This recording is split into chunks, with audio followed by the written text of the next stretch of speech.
muy buenas tardes a todo el mundo. Bienvenidos una tarde más a las charlas confinadas que llevamos organizando ya un par de semanas desde la Concejalía de Cultura y Ciencia y con la ayuda maravillosa de Chema, que ha sido, como sabéis, los que habéis venido a la temas moderador y controlador de quién entraba, de quién no, de las anteriores charlas. Y hoy pues no queríamos cargarle con ese peso y gracias a Cristian, que está de técnico, pues va a poder Chema darnos su charla tranquilamente. Bienvenido, Chema, gracias por estar aquí. Muchas gracias, Nerea, muchas gracias a Como Cristian ponente también. hoy. Bueno, como ya dijo el otro día, Chema, es que es genial porque yo me lío, él me lía y así surgieron las charlas confinadas que estamos pudiendo disfrutar, que creo que nos están uniendo mucho. Ya le conocemos todos a Chema, pero bueno, os hablo un poco de él. Él es graduado en periodismo y tiene máster en innovación en periodismo por la Universidad Miguel Hernández. Actualmente pues, está ejerciendo como profesor en la asignatura de proyectos periodísticos especializados, mientras que cursa doctorado en ciencias sociales y jurídicas. Está haciendo allí el doctorado también y si no me equivoco, ahora que me corrija él, hace poco hizo una estancia en Estados Unidos, ¿no? De unos meses, pero bueno, ahora él nos puede dar detalles. Su línea de investigación principal es la organización de medios digitales innovadores y también presta atención a modelos de negocio y los formatos y canales de distribución que emplean estos medios digitales. Y bueno, como sabéis, si habréis leído hoy por allí, pues hoy él nos va a hablar de la dieta informativa en tiempos de pandemia. Y bueno, pues nos hablará sobre las causas del aumento de la desinformación en la actualidad, pues sobre todo que aprovechan mucho estos tiempos de crisis. Y también nos dará un poquito de, como un decálogo, ¿no? Para frenar las cadenas de bulos y para que nuestra dieta sea más saludable.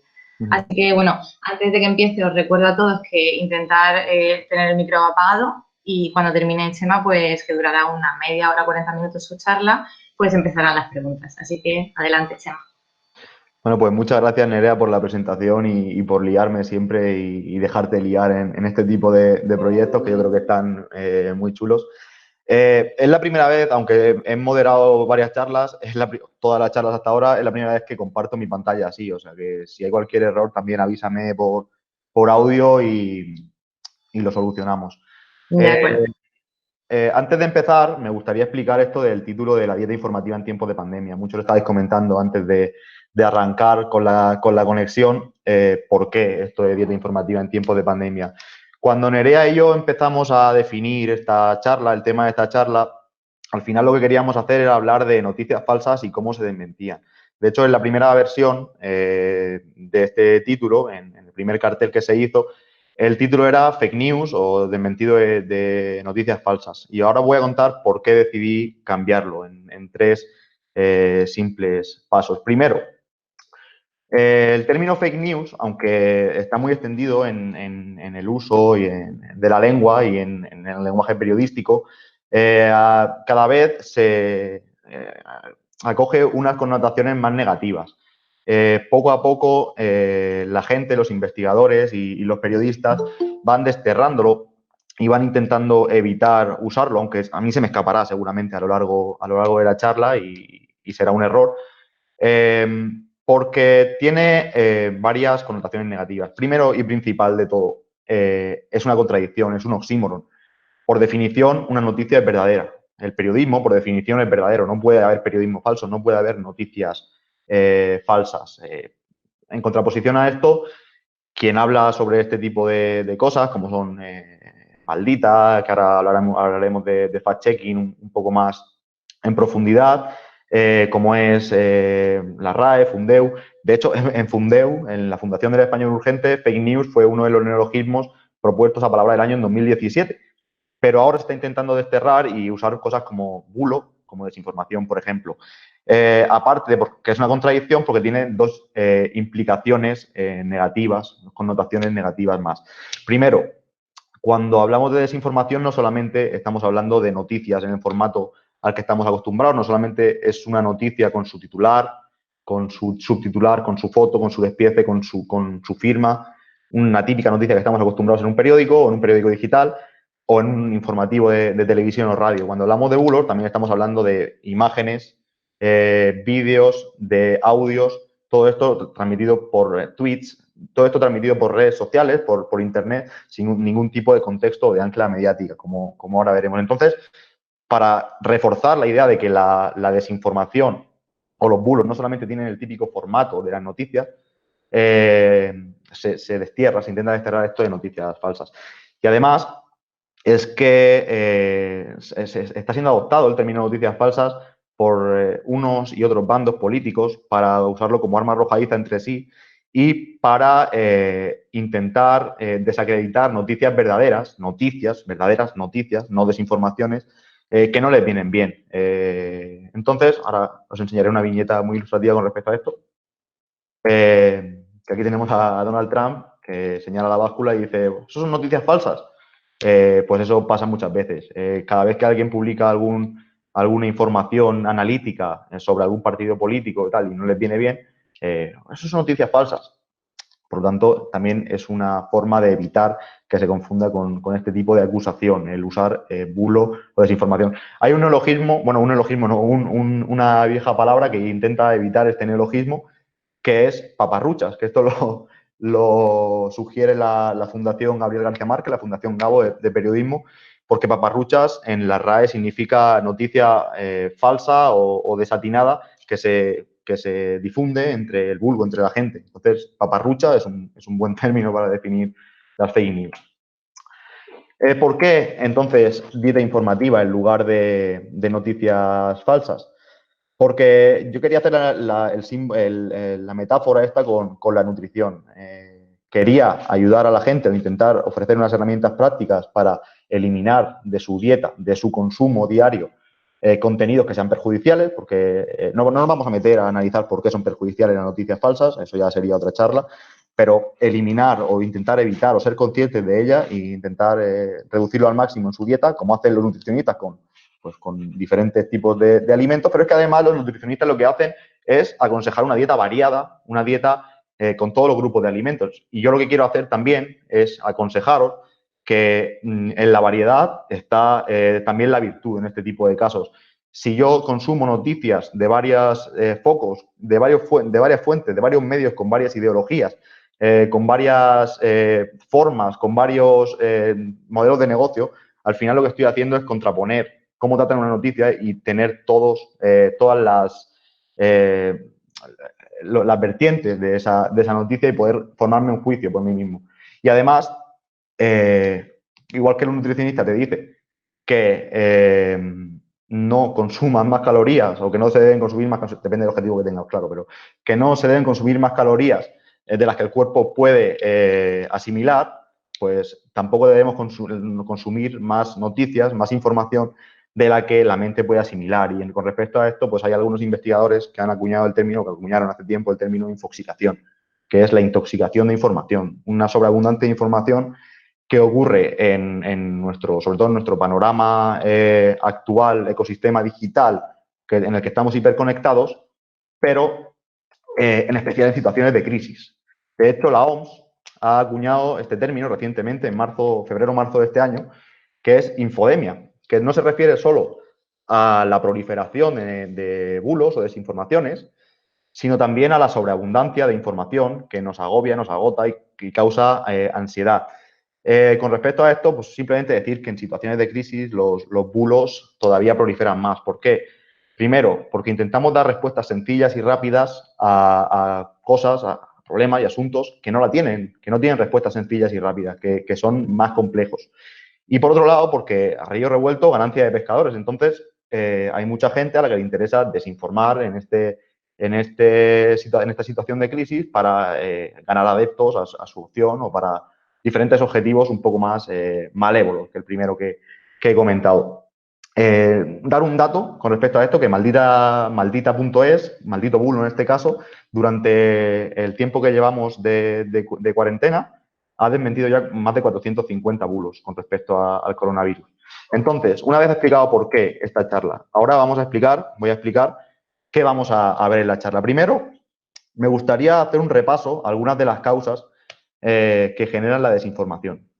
¿Por qué ahora tenemos más desinformación de la que teníamos al tiempo? Aunque en el siglo XV ya se registraba, ya hay registros de noticias falsas en folletos y en otro tipo de impresos, pero ahora todavía tenemos una mayor proliferación de esto. ¿Por qué sucede? Ahora vamos a ver una serie de efectos que lo explican. Luego, la parte más práctica y más divulgativa, que es muy sencilla en realidad, pero que hay que tener conciencia de ella, es qué podemos hacer nosotros personalmente para frenar este contagio, para evitar compartir noticias falsas, cómo podemos detectarlas y cómo podemos intentar que eso no se propague. Y por último, ¿quién nos puede ayudar? Lo he expresado así, pero al final es una serie de recomendaciones que hago yo para tener una dieta saludable e informativa. Son muy personales, es donde yo me informo y los contenidos periodísticos que a mí me gustan para ver si a vosotros también os sirven. En primer lugar, ¿qué potencia la desinformación? ¿Qué tipo de factores? Pues primero, que ahora somos todos, a la par que consumidores de noticias, también somos productores. Todo el mundo tiene acceso a tecnologías que permiten no solo recibir información, sino también producir esa información. De ahí que algunos autores, como en este caso Bruns, hayan acuñado el término prosumidores o produsuarios para mezclar esto de productores y usuarios en Internet. Han bajado mucho las barreras de entrada al negocio. Antes solamente podía emitir información una empresa que tuviera acceso a una imprenta, que tuviera acceso a una red de distribución, que tuviera acceso a un estudio de televisión, a unas licencias televisivas, bueno, a una infraestructura grande. Ahora simplemente con un móvil que cada vez tiene más calidad de imagen y se puede grabar mejores vídeos, con acceso a redes sociales, con Internet, que cada vez también es mejor y más estable y permite mejores conexiones, todo, y lo estamos viendo también, ahora mismo, por ejemplo, que estamos aquí hablando 40 personas en una charla, pues todo el mundo se le permite crear contenido. ¿Esto es malo? No, pero tiene ciertas consecuencias.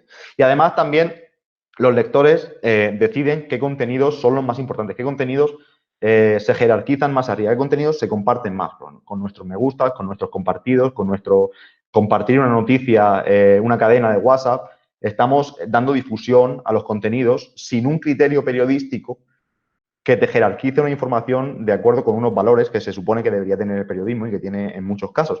Entonces, no estamos sujetos a esa ética a la hora de compartir y tenemos esa responsabilidad. Por eso, charlas como esta, en las que yo creo que os puedo ayudar un poco a intentar evitar este tipo de noticias, compartirlas. Y además también existen herramientas que permiten crear piezas de desinformación muy bien maquetadas. Como por ejemplo, no sé si os suena, esto es un bulo, una especie de experimento que hice yo hace unos cuantos días.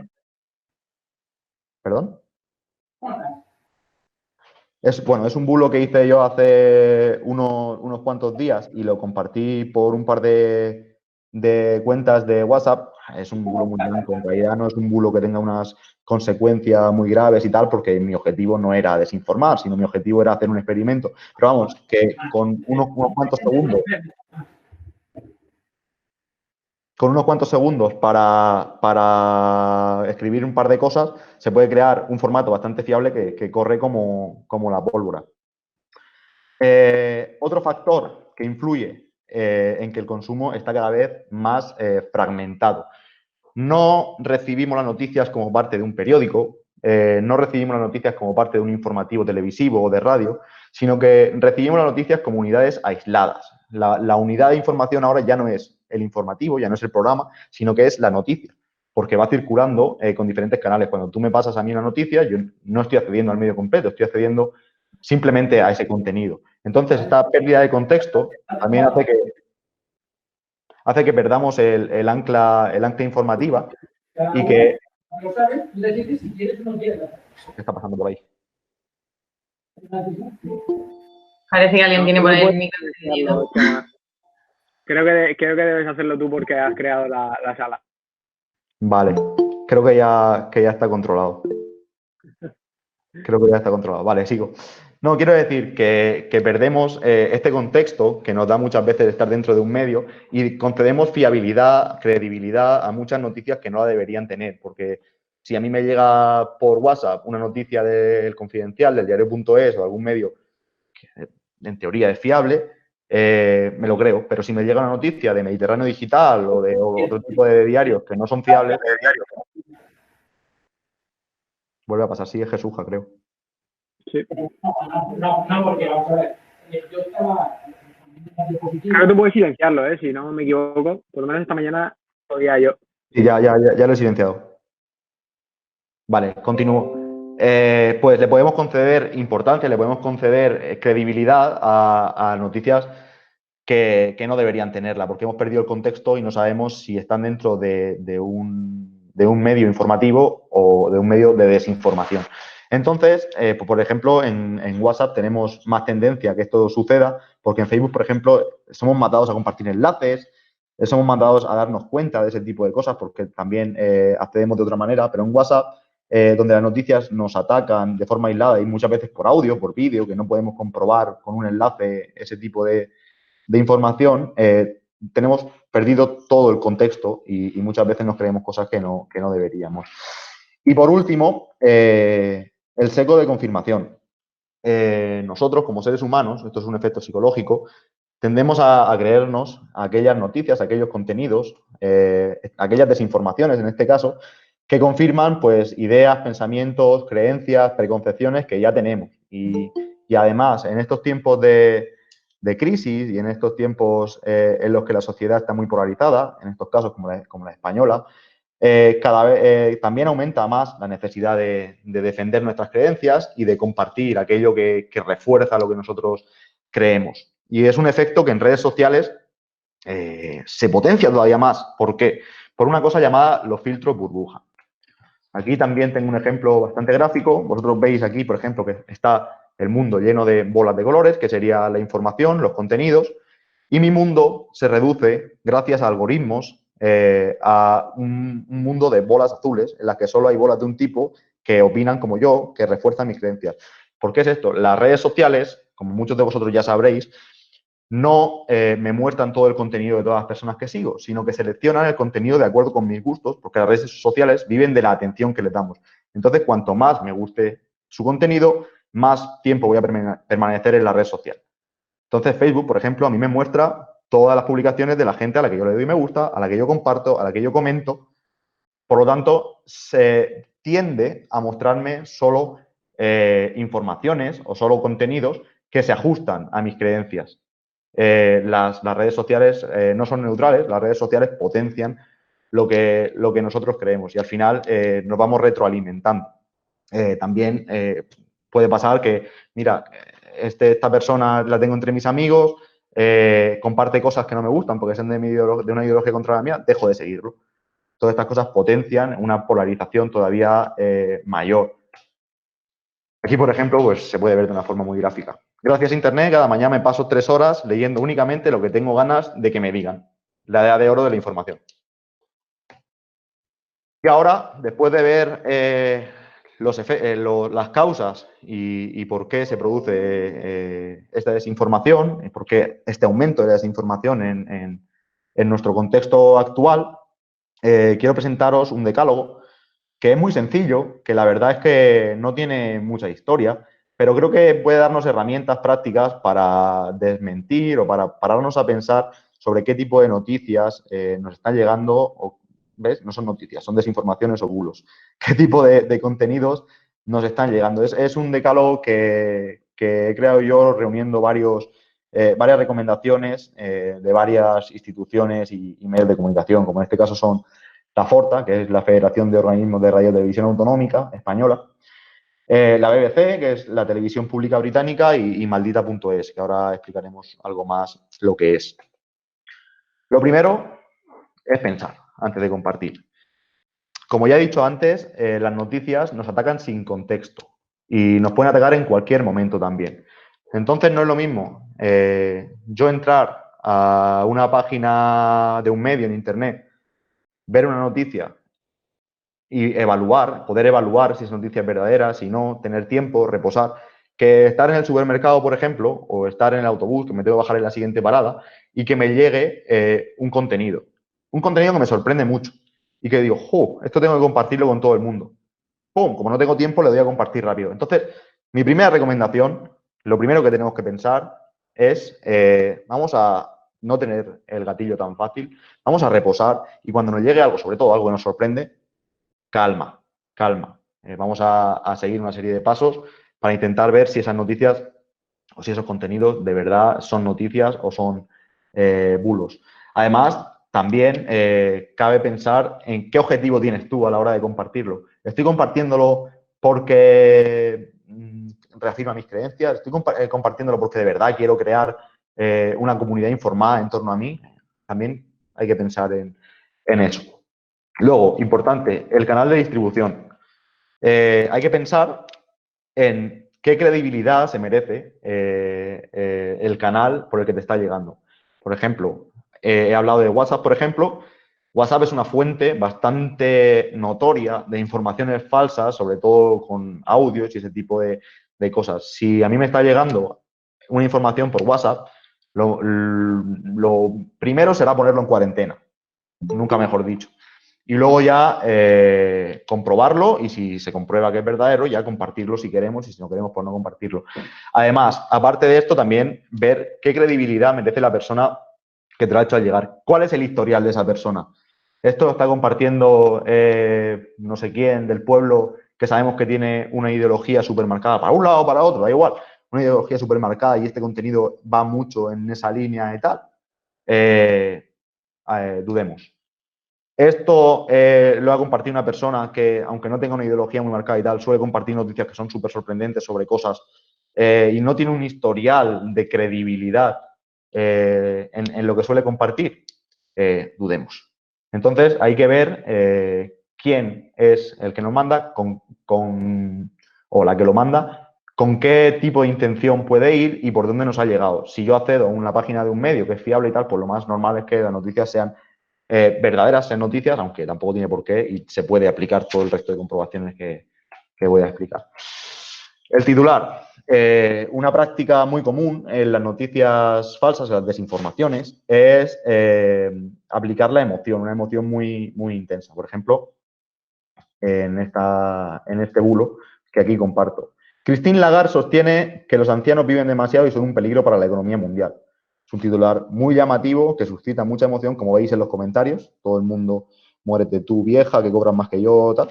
Pues eso, mucha gente alterada y al final, pues hay medios o pseudomedios que viven, la mayoría de las páginas de Internet viven de publicidad programática y de las visitas que obtienen. Entonces, un titular atractivo que genere emoción, que genere que la gente vaya a su página y se reproduzca mucho la publicidad que tienen en su página, les va a hacer ganar más dinero. Por lo tanto, este tipo de bulos pues tienen ese objetivo. Siempre que hay una emoción intensa en el titular o que te la genere, sospecha. Si ya lo hemos dicho antes, si refuerza una convicción muy fuerte que ya tiene y además de una forma pues muy intensa también, sospecha. Y si el propio titular pide que lo creas, también sospecha. Lo de la noticia que no creerás sobre tal, que al final lo que está diciendo es que te la creas. La noticia que no verás en los medios, que ahora se me viene a la mente un tuit de, no recuerdo si era de Vox o de Abascal, que decía, la noticia que no verás en los medios, y adjuntaba una imagen de la cadena SER con la noticia. Es como, bueno, si la cadena SER no es un medio, que baje Dios y lo vea. Pero eso, a veces para reforzar esas convicciones se recurre a lo que no creerás, lo que no verás en los medios. Bueno, pues si no lo ves en los medios, probablemente también es porque sea mentira. Y otra cosa con respecto al titular, ojo, muchas veces este clickbait, esta ansia por recoger tráfico en las páginas web para generar ingresos, lo que hace es que el titular sea muy llamativo y que no refleje exactamente el contenido de la noticia. Voy a poner un ejemplo y se va a ver de forma muy clara. Entonces, no hay que quedarse en el titular, sino que hay que seguir leyendo. Acaba de morir María Teresa Campos y España de luto. Y María Teresa Campos llorando. Esto generó bastante confusión porque no es la primera vez que matan a María Teresa Campos. Entonces, es una noticia que se compartió muchísimo. Luego lees y realmente el que murió fue Pepe Oneto y María Teresa Campos estaba de luto. Pero al poner acaba de morir María Teresa Campos, que además en los buscadores se cortaba y no salía lo de María Teresa Campos y España de luto, acaba de morir María Teresa Campos. Pues ya tenemos la desinformación, porque hay gente que luego no leerá más y irá a compartirlo en Twitter. Death María Teresa Campos. Luego, voy acelerando un poco, que creo que voy un poco pillado de tiempo. Hay que comprobar cuál es el medio y quién es el autor. El medio es reconocido, no tiene por qué ser de los más importantes, pero ese medio, El Mundo, El País, El Diario, pero ese medio realmente tiene un historial en el que yo confío. lo conozco, sé que puede ser fiable y ese tipo de cosas. El autor igual, el autor, viene la noticia firmada, otra práctica muy común en las noticias de este tipo, en las desinformaciones, en los bulos, es que las noticias no vengan firmadas, el contenido no venga firmado, sino que lo ponga a nombre del diario o no, simplemente no ponga firma. Entonces, es muy difícil rastrear a ese autor, porque al final lo que quieren es esconderse porque acaban de mentir. Entonces, está firmada. En el caso de que esté firmada, ese autor es reconocido. Puedo ir a los archivos a ver qué más ha publicado ese autor. Ese autor suele publicar cosas en algún sentido muy intensas, de este tipo que ya hemos visto. Pues hay que fijarse en ese tipo de cosas. Y algunos medios, lo que digo aquí abajo, ojo, lo que hacen es simular la URL. La URL, la dirección web, esta que ponemos aquí arriba en la ventanita, para buscar páginas web, lo que hacen es simular el nombre de medios, como por ejemplo la página que os he enseñado antes del bulo, que es 12 minutos, emula el nombre de 20 minutos, para que cuando lo veas digas, oh, pues es un medio serio. Para que mucho cuidado con eso. Le pasó también a Julian Assange, que es uno de los tipos que sabe bastante de Internet, del mundo, que el Mundo Today, que es un medio satírico, que esto no es una noticia falsa como tal, es una sátira, dijo que él había empezado a hablar palabras en catalán para ganarse el favor de los manifestantes del procés. Y se lo tragó. Salió él mismo a desmentirlo diciendo que es falso y que el mundo al que llamó estúpido pues, lo iba a ser hoy, mañana y siempre. Y hubo una polémica bastante grande con el diario El Mundo Real. Luego, la exclusividad, otra práctica que en la que suelen incurrir este tipo de medios, este tipo de medios de desinformación, es decir, tenemos una noticia en exclusiva, solamente está en nuestro diario, es en exclusiva. Antes, las exclusivas tenían cierto sentido. Cuando yo publicaba por la mañana una portada con una exclusiva y los demás medios habían salido con otra cosa, hasta el día siguiente los medios no se podían hacer eco, los demás periódicos no se podían hacer eco, luego fue perdiendo el sentido con la radio y la televisión. Pero en Internet, cuando tú publicas una exclusiva, si esa exclusiva es real y tiene datos fiables y está contrastada, se va a replicar en muchos otros medios. Entonces, las exclusivas duran muy poco. Si hay un contenido en exclusiva que solo se ha publicado en ese medio y que cumple con los otros criterios que hemos hablado antes, pues lo más normal es que sea mentira, que sea una desinformación o que sea un bulo. Simplemente basta con buscar las palabras clave en Google y ir a comprobar si fact-checkers, plataformas de comprobación de datos, si otro tipo de organismos han desmentido la noticia en Internet. Esto es una constante. Yo siempre lo recomiendo, buscar entre comillas el titular, porque así te busca el titular entero, no te busca solo las palabras, o por palabras clave en Google, y así te devuelve mejores resultados. Aquí, por ejemplo, Mediterráneo Digital decía que tenía acceso en exclusiva. Mediterráneo Digital es un clásico de desinformación en España. Decía que tenía en exclusiva acceso a un informe del Tribunal de Cuentas en el que se revelaba que 7 de cada 10 euros, es decir, el 70% del dinero de la sanidad pública española se dedicaba precisamente a gente rumana, ecuatoriana y marroquí, con el peligro que esto tiene, porque puede motivar el racismo en mucha gente. Luego, ellos mismos, en la entradilla, se desmienten porque dicen que en realidad es el 70% del dinero que va a la inmigración, a los inmigrantes en sanidad, el que se llevan estas tres nacionalidades. Pero es que aparte, maldito bulo en este caso, fue a comprobarlo y ese informe del Tribunal de Cuentas no existía. O sea que cuando hay una exclusiva, dudemos. En cuanto a fecha, se ha escrito la fecha en la noticia, normalmente son cosas que se pasan por alto en medios de desinformación, quizá porque no interesa mentir sobre un momento concreto del tiempo, sino extender ese engaño a más periodo. Pero aparte, otra forma de desinformación bastante común es compartir contenidos que se han creado en otras fechas o que tienen sentido y son veraces en otras fechas y en el momento actual tienen otras consecuencias más graves y está fuera de contexto y son mentiras. Porque al final, aunque fuera verdad en su momento, ahora fuera de contexto son mentiras. Pasa, por ejemplo, no sé si se podrá ver el vídeo, pero creo que no lo voy a reproducir porque no tengo tiempo. Veis una imagen de una procesión, decían, es una imagen que fue circulando por Facebook con un vídeo que decía que esto era una procesión de musulmanes en Valencia durante la crisis del coronavirus, cuando todo el mundo está confinado. es falso. Esta imagen es de noviembre de 2018. También en Valencia, pero de noviembre de 2018. Y vuelvo aquí para explicar que si es demasiado reciente y asegura cosas con mucha rotundidad, lo más probable es que también sea falso, porque los medios necesitan tiempo, necesitan recursos para hacer coberturas reposadas, para analizar los datos. Por ejemplo, en el caso del coronavirus, cuando la gente dice da remedios caseros en los medios, la gente no, los medios, dan remedios caseros para el coronavirus, cuando ni siquiera los científicos tienen ni puñetera idea todavía de cómo solucionar esto, en perdón, pues lo más probable es que sea falso, que no tenga base, que aún a lo mejor no con una voluntad de engañar, sino con una voluntad de reducir la incertidumbre, pero al final están engañando. Entonces, si es demasiado reciente y ofrece datos demasiado rotundos, lo más sensato es ponerlo también en cuarentena.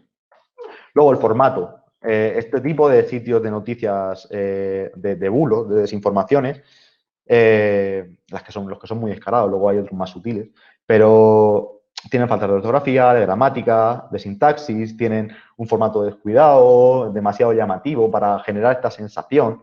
Muchas veces buscan más la sensación, la emoción que la verdad. Entonces, también deberíamos sospechar cuando vemos algo así, un formato que no es cuidado, que se sale de lo normal en un medio de comunicación. Y también quería reforzar la idea de los audios de WhatsApp, porque durante la crisis del coronavirus, sobre todo al principio, fue muy común que llegaran audios de supuestos enfermeros y enfermeras y profesionales de la sanidad que hablaban de lo mal que estaba la UCI, de todo eso, que pues, muchos de ellos no serían seguramente verdaderos. Y aquí hay un ejemplo. Seguro que a muchos y a muchas os llegó el audio de un supuesto jefe de cardiología del Hospital Gregorio Marañón en el que pintaba una situación apocalíptica sobre la sanidad madrileña. Pues bien, el audio era falso y solamente buscaba crear la alarma social y al final generar ansiedad en la población. Luego, imágenes y vídeo. Si las imágenes tampoco están muy cuidadas, si son de archivo, si no cuadran mucho con el tema o tienen mala calidad, también debemos sospechar.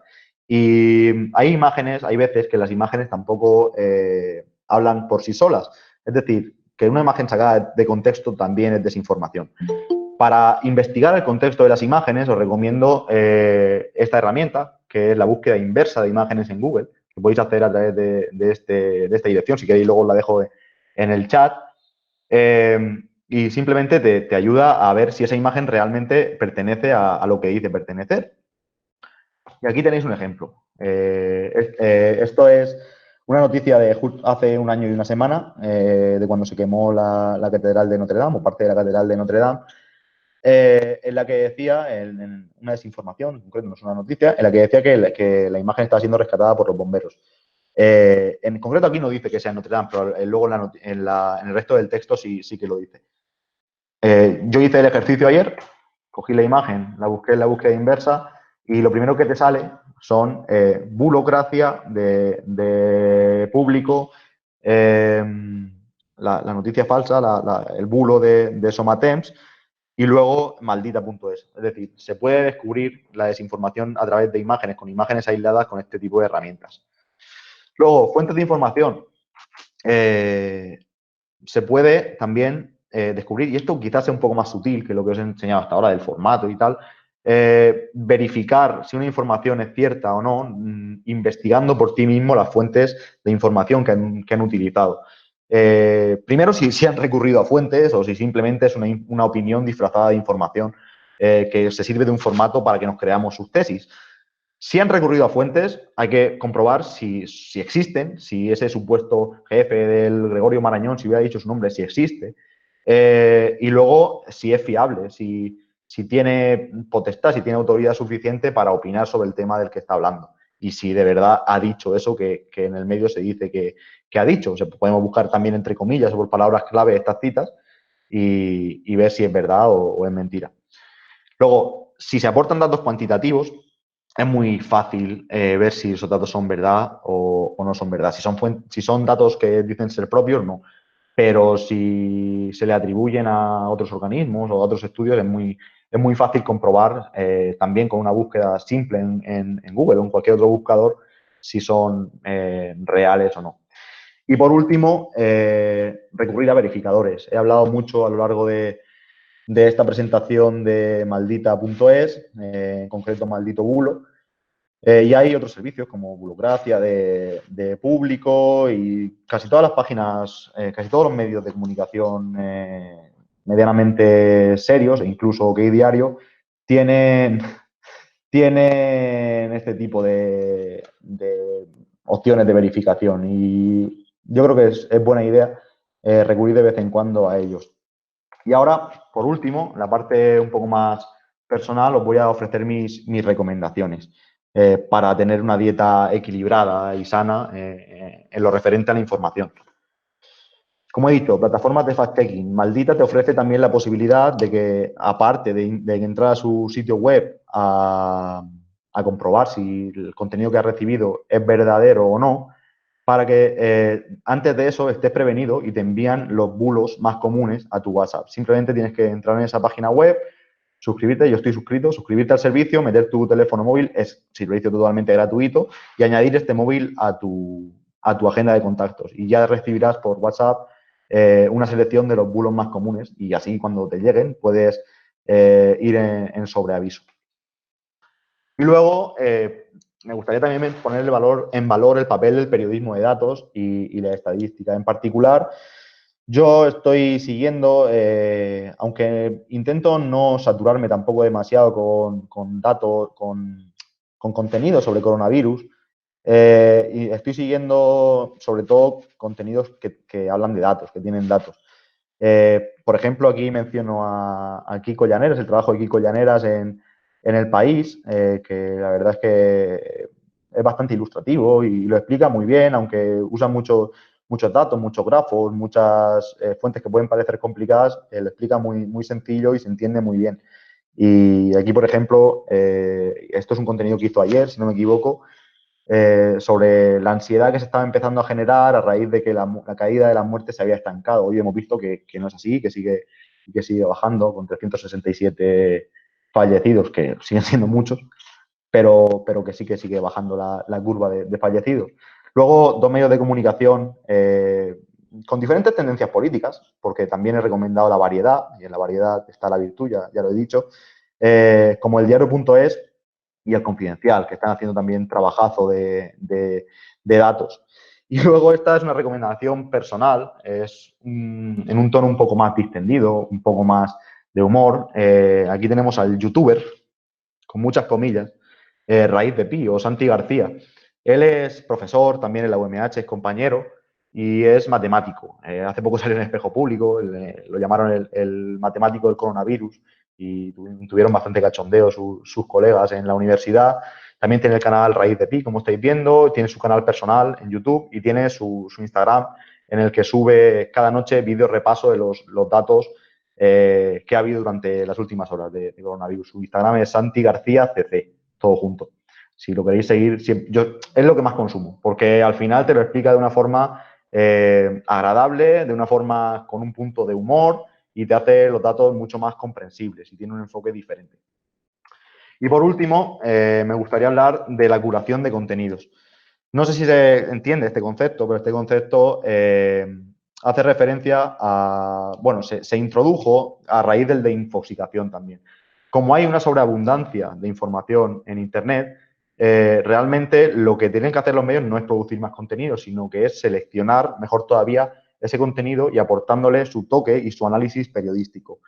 Las newsletters o los boletines que te llegan al correo electrónico son algunos ejemplos, son los ejemplos más claros de curación de contenidos, porque yo, por ejemplo, si no quiero entrar a un medio que a mí me resulta fiable y sí quiero recibir noticias fiables, en lugar de irme a Twitter, en el que también se pueden crear listas de difusión, o sea, listas que reciba solo información de ciertos contactos que sean interesantes, pero en esto especialmente yo confío en Quartz, por ejemplo, que es el medio este que sale aquí a la derecha, es un medio estadounidense, confío en ellos, confío en su criterio, me gusta el periodismo que hacen, entonces me suscribo totalmente gratuito también, aunque luego el medio es de pago, pero la newsletter es gratuita y fueron los primeros que lo hicieron. Me suscribo y tengo todos los días los últimos datos y los últimos análisis periodísticos interesantes sobre ese tema.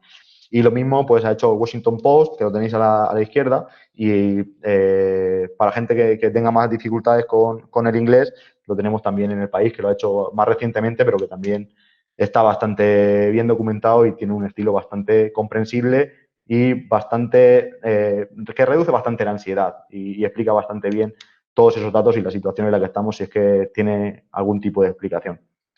Y nada, por último, simplemente reforzar la idea de que, como habéis visto técnicamente, detectar un bulo, detectar una desinformación es muy fácil. Está todo en el primer paso, en pararse a pensar, darte cuenta de qué quieres conseguir, poner un poco de cabeza y siempre plantearte qué objetivo tienes. Si tu objetivo es crear una comunidad en torno a ti que esté más informada, sigue estos pasos. Y nada, paso ya al turno de preguntas cuando Nerea lo crea oportuno. Pues estupendo, Chema, muchísimas gracias. Me parece que ha sido una charla muy interesante y al igual estoy de acuerdo conmigo los demás, pero también me parece que complementa un poco la de ayer, ¿no? Que nos ofreció Jesuja de datos. Parece que son temas que están bastante Sí, relacionados. yo lo veía ayer y igual que Jesús hablaba ayer de que hace falta, o se habló luego en el chat, de que hace falta una mayor educación en el sentido de que la gente entienda cómo se tratan sus datos en Internet, por ejemplo. Yo creo que en cuanto a medios también falta muchísima educación. Lo que los académicos anglosajones llaman el media literacy, ¿no? El que la gente sepa cómo funcionan los medios y cómo funciona la difusión de información en Internet.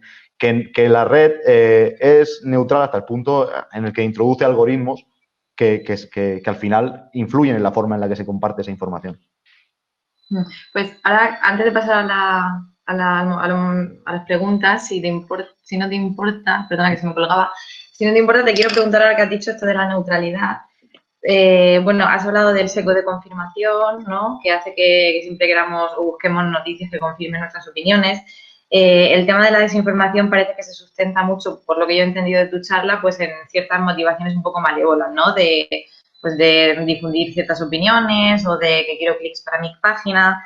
Entonces me ha hecho, no sé, me ha hecho pensar en cuando empezamos la carrera, por allá por 2011, hemos dicho antes, ¿no? Que recuerdo que era un momento de cambio en la profesión del periodismo porque venían las redes, venía pues un cambio de paradigma, Si no fue el ¿no? año, Entonces, si no fue ese el año, fue uno de ellos. por ahí. Entonces, todo esto me hace pensar que creo que ya entiendo un poco en qué consiste la nueva profesión de los periodistas y quiero que me cuentes un poco, pero os tenéis que comparar más que nunca en los defensores de la verdad, porque sí que es cierto que el periodismo siempre se ha basado en ser lo más neutral posible, ¿no? En dar información objetiva. Es ahora más que nunca vuestra tarea esa, la selección de esa neutralidad, de esa Bueno, información objetiva. partimos de la base de que la objetividad no existe, en tanto que somos seres humanos y que a la hora de informar a la gente seleccionamos la información y elegimos qué enfoques utilizamos, ese tipo de cosas, no podemos ser objetivos. Podemos ser honestos, podemos explicar bien cómo hemos seleccionado esa información, cómo hemos llegado a las conclusiones que estamos aportando, podemos enfocarnos en la voz de expertos, pero no podemos ser objetivos. Y en cuanto al papel del periodista, pues bueno, el periodista siempre se ha considerado pues el watchdog, ¿no? El cuarto poder, el guardián de la democracia, este tipo de cosas. Y yo creo que ahora, pues sí, todavía se ha amplificado más este papel. Tenemos una responsabilidad y sobre todo yo creo que la responsabilidad la responsabilidad y el reto, porque es un reto complicado, es aumentar la credibilidad. Porque si no tenemos credibilidad, la gente no va a seguir lo que nosotros decimos y da igual que nosotros seamos garantes de nada y vigilantes de nada si la gente no va a confiar en nosotros. Entonces yo creo que lo primero es, el primer reto es ganar en credibilidad, superar esa crisis de credibilidad en la que se encuentra el periodismo y luego después veremos cómo salvaguardamos la democracia. Pero bueno, yo creo que charlas como esta van en ese sentido, en el sentido de que la gente sepa la diferencia entre un periodista y un vocero.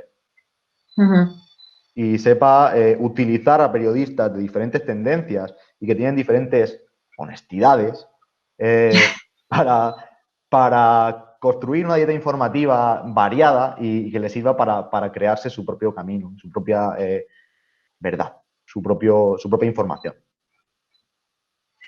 Gracias por tu respuesta. Me quedo con tu frase de no podemos ser objetivos, podemos ser honestos. Me ha encantado, me ha encantado. Y debemos y debemos. Abrimos espacio para las preguntas. Si queréis preguntar algo. Muy bien.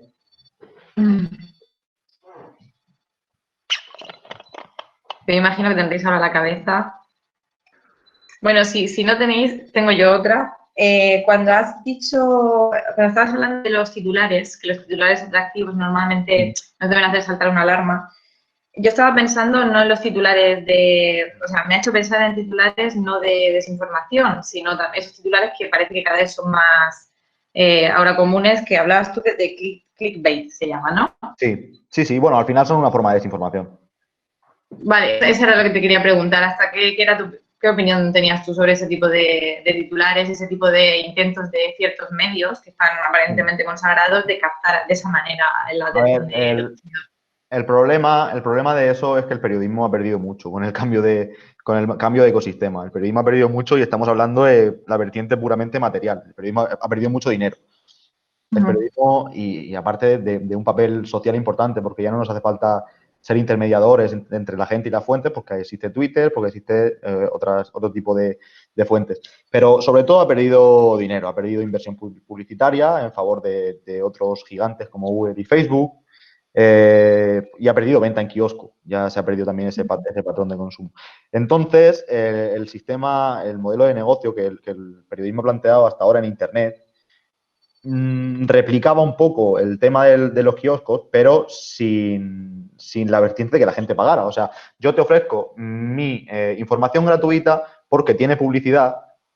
Era una versión de los gratuitos estos que reparten en el metro, pero para que nos entendamos, pero con todos los medios, con el país, con el mundo y tal. Entonces, yo te ofrezco mi contenido gratuito, tú entras y yo hago negocio con ese volumen de tráfico que me va entrando.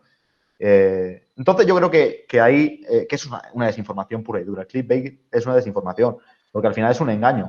No tiene otro nombre. Sí que es verdad que se pueden hacer titulares atractivos y que tengan cierto gancho y que pues tengan un poco más de malicia, pero sin engañar. Eso es otra cosa. Hacer un periodismo atractivo, un titular de un reportaje que tenga, pues, eso, atractivo, no es malo, pero directamente mentir sí es malo. Y yo creo que eso va a cambiar en la medida en la que consigamos cambiar el modelo de negocio del periodismo. Actualmente estamos inmersos en un cambio de modelo de negocio hacia las suscripciones, que todavía se está potenciando todavía más ahora con la crisis del coronavirus.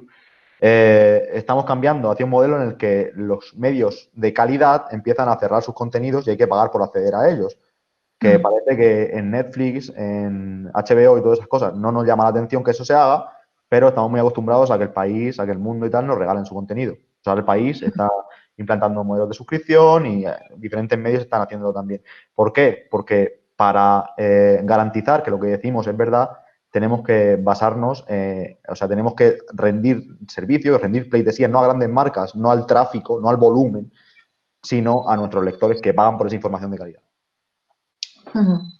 Interesante, claro. Al final, lo que se paga es porque se supone que hay un trabajo detrás, ¿no? Que tiene unos costes y de alguna manera tendremos que, si no sobrevive. Que hacer que se sostenga. Claro, sí. Bueno, no sé si alguien se anima a hacer alguna pregunta. ¿Cómo os habéis quedado? Me animo yo.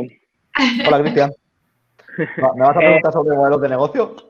No. Ya hablamos demasiado sobre eso en el día a día.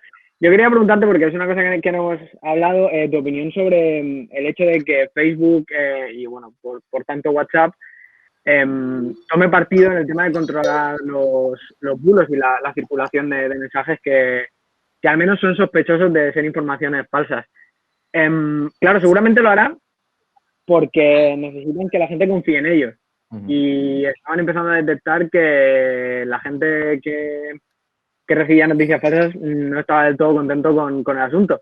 Pero al mismo tiempo hay gente que está en contra de que se le limite esa libertad de expresión. Yo no creo que se deba, al igual que el Ministerio de la Verdad, del gobierno y todo esto de censura y este tipo de cosas, yo no creo que se deban censurar ese tipo de contenidos. Creo que se debe informar sobre ese tipo de contenidos, que creo que es lo que de hecho se hace. Cuando hay un contenido que sea sospechoso de tener ciertas prácticas como el clickbait o como la desinformación, que Facebook, que Twitter te informen sobre ello, que Facebook, que Twitter, que cualquier otra red social, como de hecho están haciendo ya, porque yo me lo he encontrado un par de veces, te ponga un cartel o una notificación que te diga, ojo, este contenido puede no estar verificado, puede no ser cierto, cuidado con él. Y así la gente puede ir más alerta y ya decide si se lo cree o no se lo cree. Así no limitamos la libertad, pero tampoco dejamos las puertas del campo abiertas totalmente para este tipo para extensión de este tipo de prácticas. Esa es mi opinión. Tenemos por aquí a Miguel Escolano, que dice: yo pienso que hoy en día para estar informado lo mejor es contrastar. Los medios, todos, pienso que están muy dirigidos y es mejor mirar al periodista que al medio. Correcto. Bueno, no siempre al periodista, porque hay medios que también hacen cosas muy bien y medios que por lo general tienen una marca potente y una marca que se esfuerzan a hacer las cosas bien, sobre todo porque también les interesa, tienen un modelo de negocio que potencia eso. Pero sí, los grandes medios están muy dirigidos. Yo me quedo con una frase que dijo, que Cristian también estaba presente cuando yo la escuché. Pere Rusiñol, que es antiguo periodista o periodista que antiguamente estaba en El País y en Público, nos la dijo cuando nosotros cursábamos el máster. Y dijo que con la deuda que tenía Prisa, en concreto Prisa, pero refiriéndose a todos los grupos grandes grupos mediáticos, con la deuda que tenía en ese momento, cualquier empresa española o extranjera habría cerrado, habría declarado a la bancarrota el concurso de acreedores y habría recogido los bártulos. ¿Por qué no cierra Prisa? Porque vive a base de créditos, o vivía en ese momento a base de créditos de grandes bancos, y esos grandes bancos forman parte del accionariado y se sientan en el Consejo de Administración. ¿Quiere decir eso que todas las noticias de estos medios estén desacreditadas? No, porque además a ellos también les interesa dar cierta imagen de credibilidad. Entonces también harán ciertas noticias que estén bien. Lo que pasa es que tenemos que, lo que hablaba antes, de estar informados, saber de qué pie cogea cada medio, quién forma parte de los consejos de administración de cada medio, saber por dónde nos puede entrar cada una de estas grandes empresas y estar alerta ante eso. Por eso hablaba de tener una dieta informativa variada, porque lo que no nos cuente uno, que nos lo cuente otro. Y al final, crearnos nosotros nuestro bagaje de información. Ha preguntado algo Pablo, ¿no? Por ahí.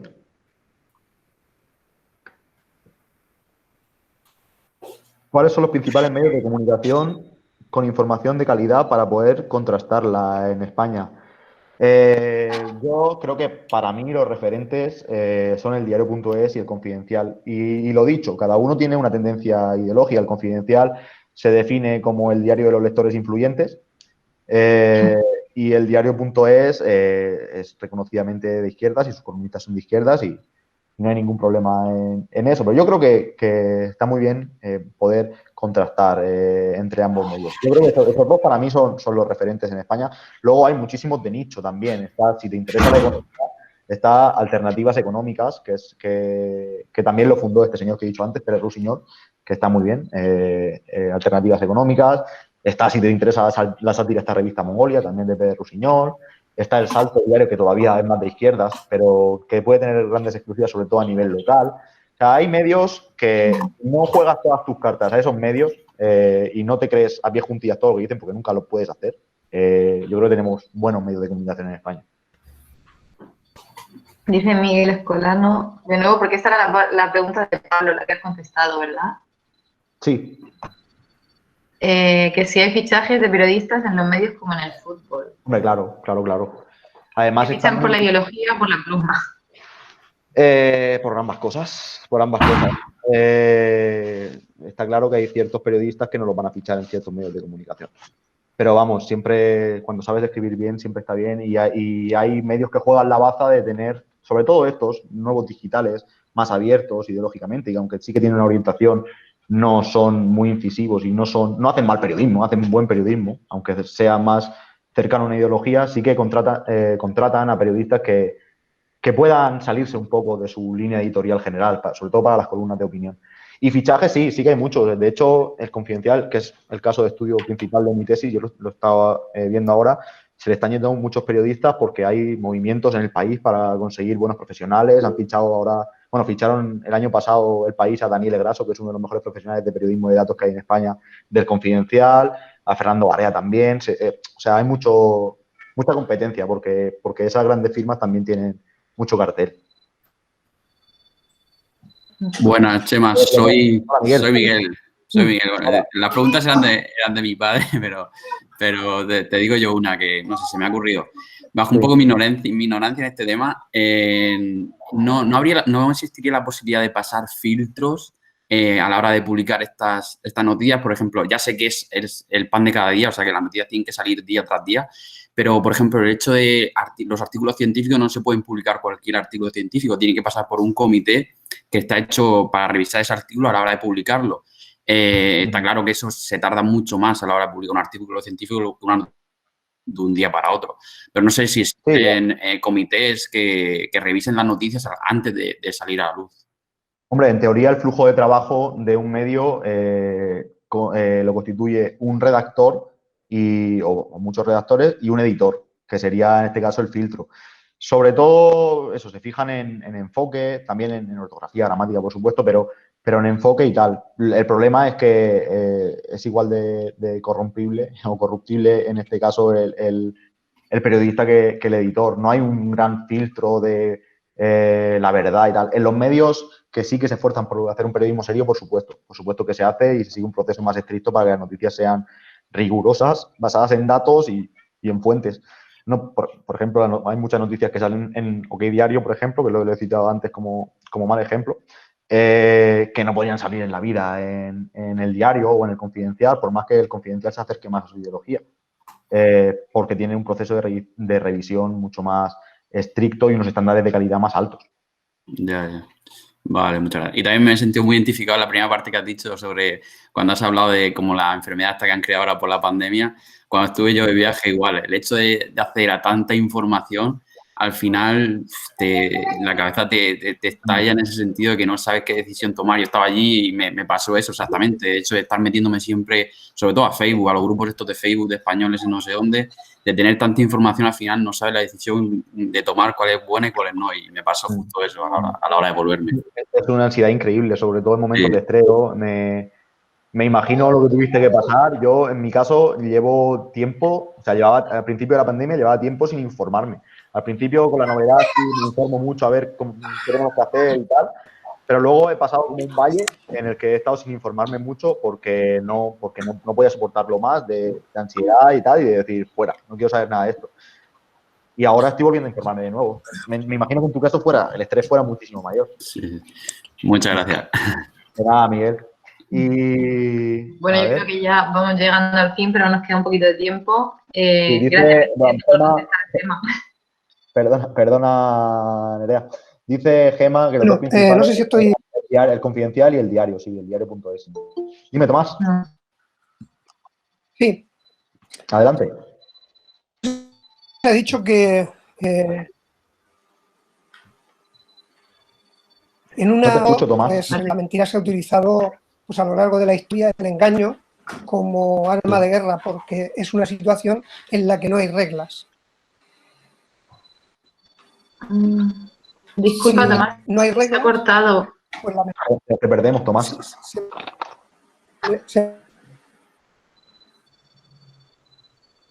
¿Me oye? ¿Se me oye? Regular. A ver, inténtalo. Ahora mejor. ¿Se me oye ahora? Ahora mejor. Sí, ahora se te escucha. Vale. Que se ve que perdía la conexión. Bien, decía que en ausencia de reglas, pues la mentira campa.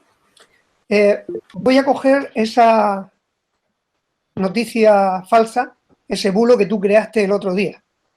Lo leemos la gente de San Miguel, nos alarmamos porque durante 4 o 5 días vamos a estar sin luz y nos vamos a comprar todas las velas, los quinqués, las lámparas, linternas, nos gastamos un dineral, tú te descojonas y a los 3 o 4 días pues sacas otro, ¿no? Y eso ha sido una mentira. Y tú te vas tan fresco, habiéndonos causado un gran prejuicio a aquellos que hemos leído de buena fe esa noticia. Y nos hemos puesto a desentrañarla y resulta que cuando lo hemos hecho al cabo de 4 o 5 días ya habíamos hecho todo ese gasto.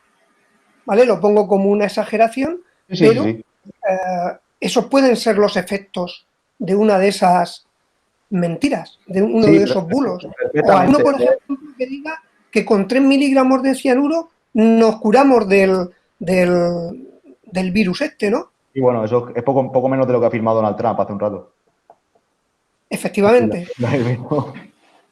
Es decir, ¿eso Sí, éticamente es admisible? No hay Sí, ninguna sí, regla, no hay no. ninguna norma. Por supuesto que éticamente no. Lo que pasa es que la gente que hace eso no se ciña a la ética del periodismo. Bueno, siendo No, pero periodista. donde voy yo es a la cuestión de que causando un grave prejuicio, ya sea a personas, a colectivos, como puede ser insuflar odio a raudales, ¿debería tener algún límite? Por supuesto que debería tener límites, pero ¿dónde ponemos esos límites? Porque al final, en la Constitución española no se limita la libertad de prensa, la libertad de expresión, y se garantiza eso por medio del pluralismo político, en lo que a política se refiere. Entonces, al final, yo creo que más que poner límites, está poner herramientas en manos de la gente, como he dicho, para que sepan diferenciarlo un poco, porque es muy difícil poner límites y poner puertas al campo. Es lo que hablaba ayer, por ejemplo, Jesuja, de que la información es una herramienta, que se puede utilizar para el bien y para el mal. Y ponerle límites, no es que se pueda, o sea, no es que se deba o no se deba, es que se pueda, pero voy a seguir la otra. No es que se deba o no se deba, es que se pueda o no se pueda. Yo creo que, sinceramente, no se puede. Entonces, lo que tenemos que hacer es intentar hacer un plan de contingencia, más que, porque no sé, porque Hombre, no. a ti sería muy fácil identificarte con ese bulo que has puesto en público, que ha causado un prejuicio y que asumas la responsabilidad y resarzas a No, las personas por ese no es tan engaño. fácil, no es tan fácil. Por lo general, ni van firmados, ni van en una página web reconocible. Muchos en su aviso legal tienen que son un medio satírico para guardarse las espaldas. No es tan fácil. Y existe una cosa en España que es el exceptio veritatis, en la ley española, que es que, bueno, tú puedes decir, no, yo es que creía que era verdad y te libras de la querella. O sea, eso pasa, así Eduardo Inda se ha librado de muchas. Entonces, lo que pasa es eso, lo que pasa es que el límite es muy difícil poner, no se pueden poner.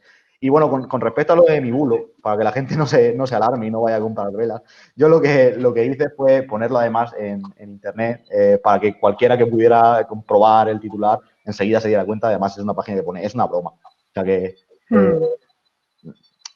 fue un bulo. No, simplemente lo he cogido como ejemplo para ilustrar Sí, lo sé. los efectos perniciosos que puede causar pues, un tipo de Sí, noticias de estas lo en sé. aspectos mucho más importantes, mucho más profundos. Por supuesto. Y bueno, ahí tenemos a Donald Trump siendo presidente de Estados Unidos. Bueno, gracias por tu pregunta, Tomás. Espero que te la haya resuelto las dudas, Chema. Dice Rubén por ahí que quiere preguntar algo. No sé si puede encender el micro o prefiere escribir. Sí, hola. Hola, ¿se me oye? Sí, Rubén, dime. Vale. No, quería preguntar, supongo que todos estos consejos, todos estos materiales que has dado para poder contrastar una noticia, supongo que cuanta más facilidad tenga uno para manejo de las tecnologías, más fácil le será contrastar una noticia así. Entonces yo veo mucho en Facebook, por ejemplo, que la gente que más comparte estas noticias falsas son gente mayor, ¿no? Que a lo mejor no está tan acostumbrada a estas cosas y a veces son cosas que tú las lees y no necesitas ni mirarlo, ya sabes que es mentira. Entonces, ¿cómo a ese tipo de gente, cómo se le podría transmitir esto? ¿Cómo crees que se podría...? Pues remando como estoy intentando hacer yo ahora mismo. No creo que haya una solución. A lo mejor lo que comentaba Cristian antes, de poner un aviso, que las redes sociales pongan un aviso, comentaba yo como respuesta a Cristian, de esta noticia no está verificada y tal, se puede hacer un sistema para que la gente, pero vamos, cuando te la quieran colar, te la cuelan, porque es que es así, es igual que cuando hablamos de atentados, que no atentan más porque no atentan más, porque es muy fácil, pues pasa lo mismo con la desinformación, no se engaña más porque no se quiere, porque es súper fácil engañar. Entonces, nada, simplemente remar, intentar educar a la gente, tanto a los niños como a los adultos, y luego intentar añadir este tipo de sistemas a las redes de distribución. No hay una fórmula mágica. Vale, gracias, Tomás. De nada, y preguntaba por aquí, que lo he visto antes, Miguel Escolano, ¿Qué películas os aconsejo y os parecen más válidas en periodismo? Os aconsejo la serie de Newsroom. Está muy guay, para ver el flujo de trabajo en una redacción y ese tipo de cosas. Y luego Borgen, que no es periodismo de medios, sino que es periodismo, comunicación corporativa, política. También está muy chula. Las pongo escritas por el chat, Gemma, no te preocupes. De Newsroom y Borgen.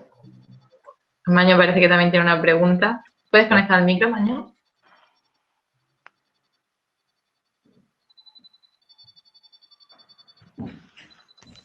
Hola, buenas tardes. Hola, Maño. Hola. Oye, ¿no crees tú que tenemos así, por impetuosidad, una forma de rápidamente una noticia que leemos en las redes, a darle me gusta y según nuestra forma de pensar, ¿no? Nos agrada, entonces lo ponemos por encima de si creemos que es verdad o no? Y va otra persona, lo va poniendo y no vamos a investigar, sino realmente vamos porque nos agrada eso que han dicho. Justo ahí es donde hay que romper la cadena. O sea, materialmente es muy fácil comprobar si una noticia es fácil o no. El problema está a la hora de entrar, utilizando el símil, de entrar el virus en nuestro cuerpo. ¿Estamos predispuestos a creernos eso? ¿Estamos predispuestos a engañar a los demás si sabemos que esa noticia es falsa? Entonces, el problema es ese. Ahí es donde hay que romper la cadena. No a la hora de investigar, que es muy fácil. Investigar si te pones, hay que ponerse, investigar y hay que intentar contravenir tus ideas preconcebidas e intentar pues que cortar esas cadenas de contagio.